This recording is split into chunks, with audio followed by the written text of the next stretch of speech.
Hi everybody, here we go with another quick graphing session for you, and as you can see up here we're going to construct the business cycle graph today.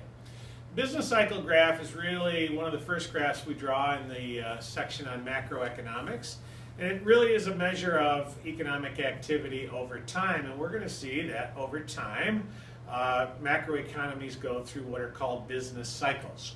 So as we look at this graph up a little closer, we can see that on the vertical axis here, we have the stat known as real gross domestic product, and real means adjusted for inflation.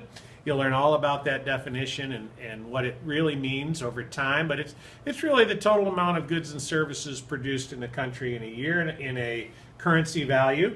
And down here we just have a time frame from whatever one we want to measure, and this one goes from 1980 to 2010.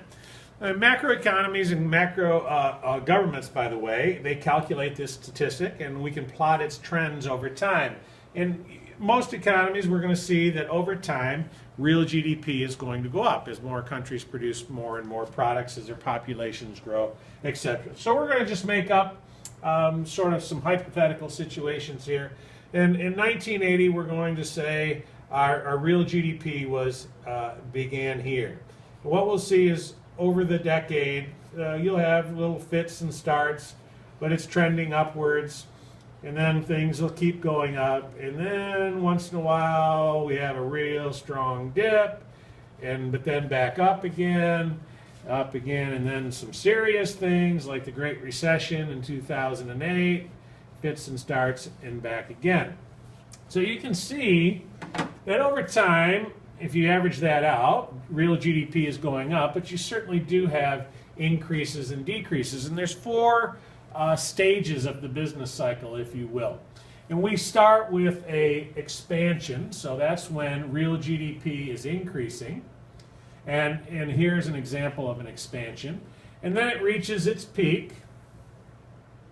And then, of course, once it reaches its peak, there's a contraction. And then, of course, that's going to bottom off when we have something called a trough. And you can see that here's an expansion, here's a peak, here's a contraction, here's a trough, here's an expansion. So those four cycles just keep repeating themselves.